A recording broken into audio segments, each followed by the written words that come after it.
Cerebral palsy is a disorder of the brain affecting the motor area of the brain and, of course, the motor skills of the person affected. There are several causes for it. One of the more common one is the birthing process, a problem at the time of birth. There are a lot of ways that this can happen. Sometimes a child can be left in the birthing canal too long, and as a result is deprived of some oxygen. Sometimes what can happen is there can be a prolapse cord, which is basically the cord, is the umbilical cord, is in some way impairing or wrapped so that it impairs the breathing of the child. And a failure to see that and to recognize that and to act accordingly can really cause serious damage to a child being born. The use of forceps sometimes are used improperly, and that can actually cause this. Also, during the course of a pregnancy, there are signs of distress that the child may be in that should be monitored and reviewed. And if there are signs of distress, a C-section should be performed. And a lot of times that is not done. There's a failure to do that upon even recognizing that the fetus is in distress. So those are some of the ways that can happen during the birthing process. There are others too. There are a multitude of ways that it can happen. If there's a situation where you have given birth to a child and you suspect that there was some problems during that process, it really does make some sense to take a good look at it. One of the things that are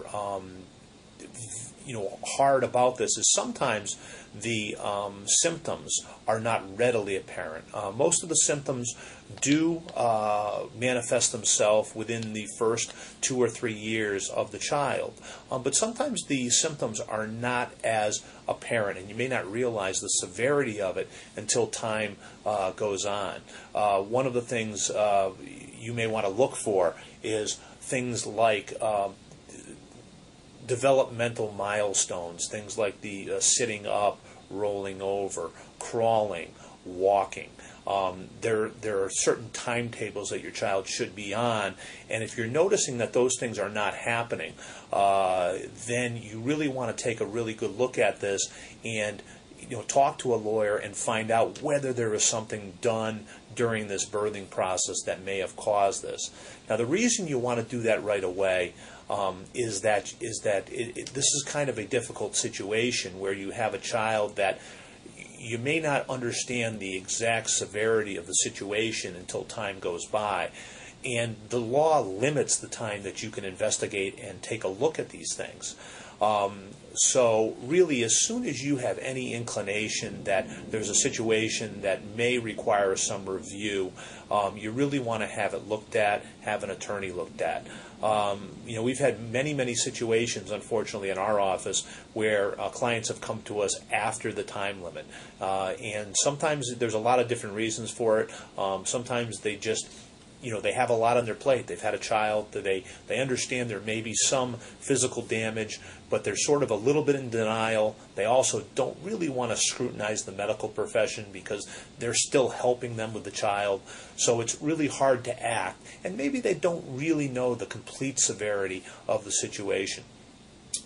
As soon as you have any inkling on it, you really want to take a look at it and see. It's important that you do this because if something was done wrong, if they did not, the medical professionals did not act the way they should have, it's important that number one, they're responsible for that, but also so that hopefully they take some corrective action and they don't do the same thing with another child that's being born later on.